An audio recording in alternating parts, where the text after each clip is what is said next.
Hey, sorry I haven't uploaded in like a week. I've been pretty busy, just been putting YouTube on hold for a little bit, so please excuse me, but you know, schedule's back in full force. I still lost my fucking intro. I saw a couple movies recently. Both of them are very weird and different and crazy. And I thought I would, you know, review them in one video because I don't really do many movie reviews that often. But luckily, I have seen a film that has reinvigorated how much I really do love film. Spoiler alert, it's Mother. I haven't even seen Dunkirk yet. I still haven't even seen War of the Planet of the Apes. I still haven't seen the fucking It movie. There's probably more I need to go check out. And hopefully I can maybe do some more film reviews or just watch, or just catch up a little bit on what's come out this year. I've heard some other more indie films are pretty good too, like Wind River and Good Time. But yeah, give me like a list of like a shitload of movies in the comments that came out this year that I should check out and maybe review in one big like compilation video or something. And you know what'd be cool? You should maybe prioritize them too, like which ones I should check out first and which ones like last. That'd be fucking cool. But whatever, I'm gonna just start talking about these fucking movies. So first up, we have Kuso. Kuso is directed by Flying Lotus, who is a music producer, an electronic producer that I really enjoy, and that's kind of what sold me on watching this. I was like, okay, I love Flying Lotus, and he's got a fucking movie, I want to watch it. In my opinion, he's one of the most creative producers in the music industry, period. And I saw like a little trailer for this film, and it looked ridiculous. And yeah, this film is disgusting. It's fucking like, words don't... When I tell you this film is fucking revolting, you don't get it. It's like this movie's entire goal is to make you kind of squirm and feel uneasy to some degree. And there were numerous points where I was like gagging at what I was looking at. There was some gross shit in this fucking movie. And like, I feel like this is one of those films to where if you've seen Kuso, you can see anything. And that was sort of where most of my enjoyment came from in this film, is just the absolutely ridiculous, insane visuals that would constantly appear in this film that would completely take me off guard every scene. Because when it comes to the plot and the story, it's incredibly fragmented and loosely structured and really not that, I guess, engaging in any way. You really kind of got to think about it to really get what the premise of the film is. Essentially, there has been an earthquake, and what you are watching are just a series of fragmented short stories documenting a few, you know, lives that have been spared, you know, that survived the earthquake, and they're all like mutated and fucked now because of the earthquake. This earthquake happened and it completely fucked the world and everything's like messed up and shit, and you are just watching a few little short stories depicting a few survivors of this earthquake, and they're like completely fucked and mutated and weird. Like, the world is like weird as fuck now. And that is the world of Kuso. It's like sort of this post-earthquake world that's just like really disgusting and crazy. And that's very creative and original and cool, but when it comes to like dialogue, characters, acting, you know, filmmaking and cinematography and shit, you know, there's not really a whole lot going in that's like compelling. It's literally, this whole movie exists to weird you out. My enjoyment with this film came in just like not being able to figure out and being consistently surprised by what the fuck was going to happen next visually. Like, I would just get excited to see what crazy shit Flying Lotus had come up with for this film, and whenever it did happen, I was like, oh my god, that's fucking insane. I would always completely just shatter my expectations every scene. And there's one particularly crazy part involving this guy who goes to this doctor. There's a doctor in this film who sort of has the ability to cure any fear, I guess you have. Played by fucking George Clinton. Like, the fucking funk musician George Clinton plays a doctor that can cure your fears. And he has this worm, like, fucking weird crab thing up his butt that, like... The more you think about this movie, the more insane it is. But this guy comes in and sees this doctor, and he has a fear of tits. He has a fear of, like, huge tits. That's his phobia. And there are a couple of crazy visual sequences that kind of depict what he is seeing while he's going through this procedure to get this fear removed, and it had me fucking dying. I can't laugh. It was just so crazy that I couldn't help but laugh. Like, this movie is, it's disgusting. Like, there are numerous moments where you'll be like wincing and squirming as to what the fuck. Like, it's fucking gross. Like, you don't get it. Like, when I tell you that there is so much ejaculation in this film, it's fucking, it's crazy.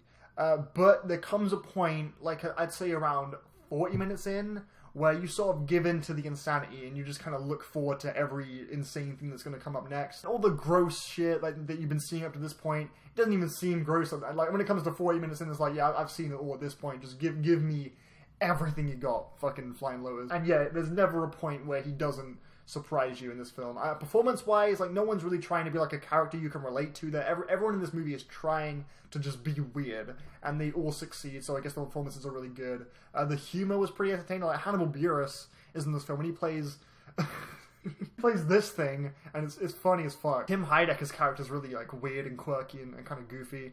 And then there's David Firth. Okay, David Firth, you know, the guy who did Salad Fingers, the animator guy.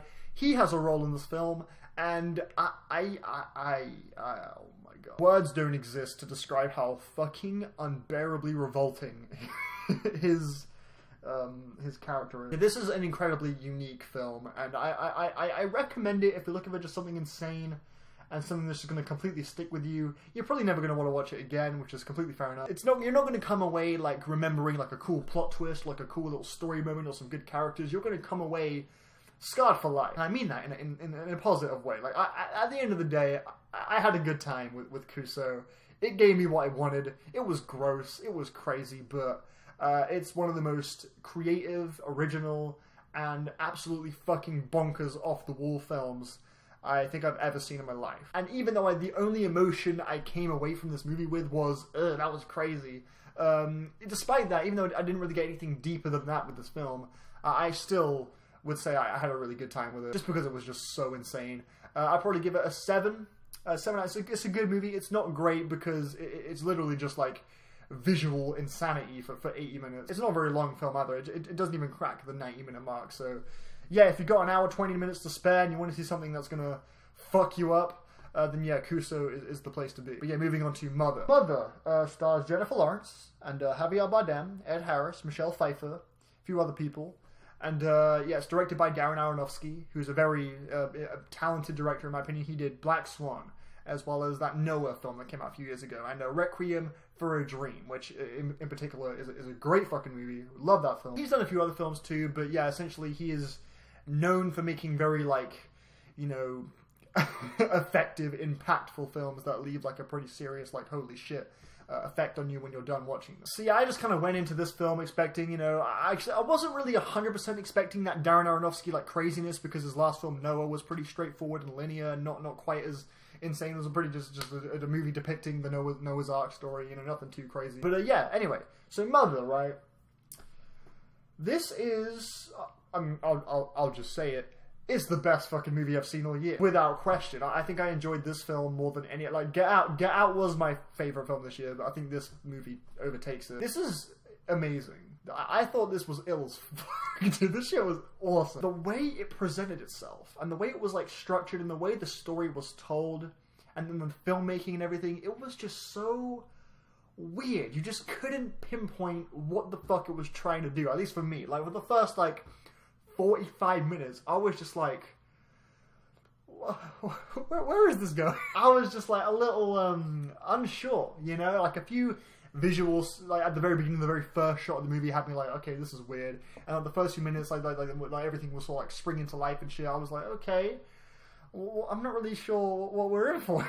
This is really weird. But the premise that is essentially set in this film involves Jennifer Lawrence and Javier Bardem being a couple living in this big house in the middle of nowhere.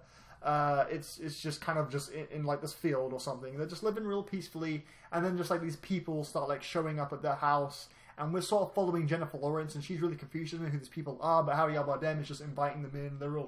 He's real friendly to them, but Jennifer Lawrence is just kind of left in the dark, like, what's really going on? Who are these people? And it's just the aura of this film for the first 45 to like an hour, like for most of the movie, actually, I was just like,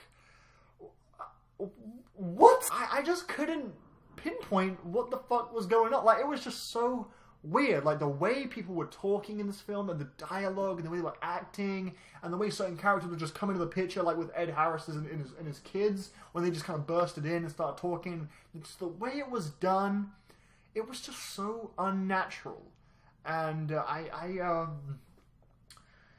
Yeah, it wasn't until the last, like, 30 minutes or so to where everything clicked. Like everything that I was confused about before just clicked. Like with Jennifer Lawrence, like it follows Jennifer Lawrence like the whole film. You're seeing like her like cuts of her. When it comes to her face, it's always like a close up of her face. When it comes to someone else, it's like an overhead view from her perspective. Like she's like the protagonist that we're following, and she throughout the whole film. By the way, Jennifer Lawrence's acting is literally it's perfect. I think there's not a single issue with her acting in this film. The sense of like fear and confusion and vulnerability and just overall concern is like perfectly reflected onto you. The whole time you're just feeling exactly what she's feeling. And these people start coming and she's just like, what the fuck is going on? You're the same way. Well, I was at least. I was just like, what the fuck is this? Is just weird. But it wasn't until like an hour and a half into the movie to where I just analyzed what was going on and everything just clicked. I was like, oh, that's what the movie's about. And then everything, I was like, oh, that is fucking crazy. Like, when it hit me, I was just like, that is insane. Like, it was a crazy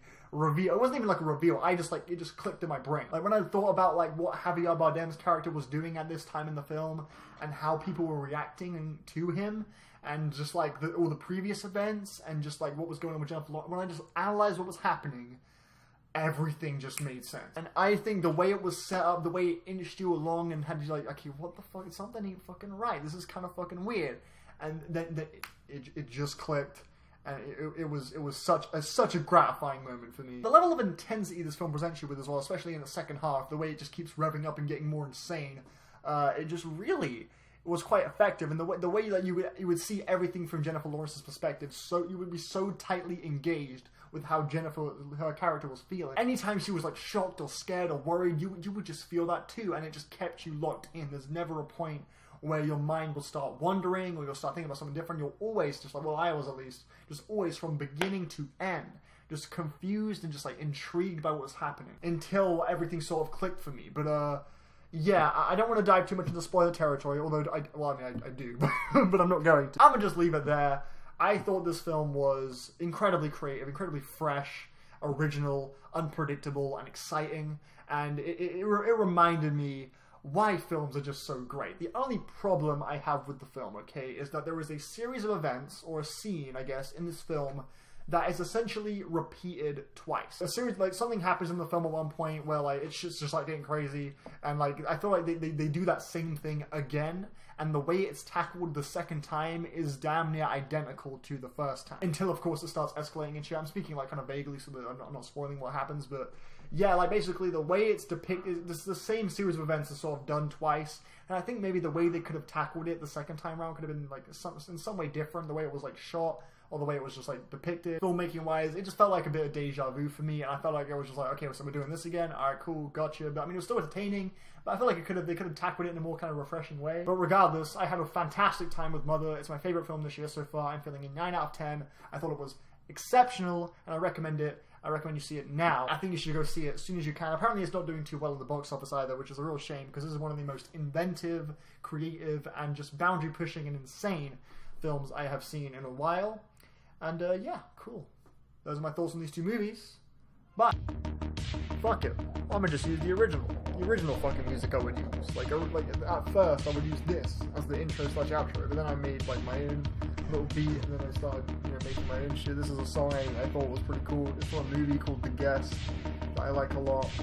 Yeah, fuck it, we're using this now. Going back to this. I'm kidding. I'm just gonna make a new one. Dude, that beat I made lasted 3 videos. Instantly fucking lost it. But yeah, I'm gonna go make a new one. Bye.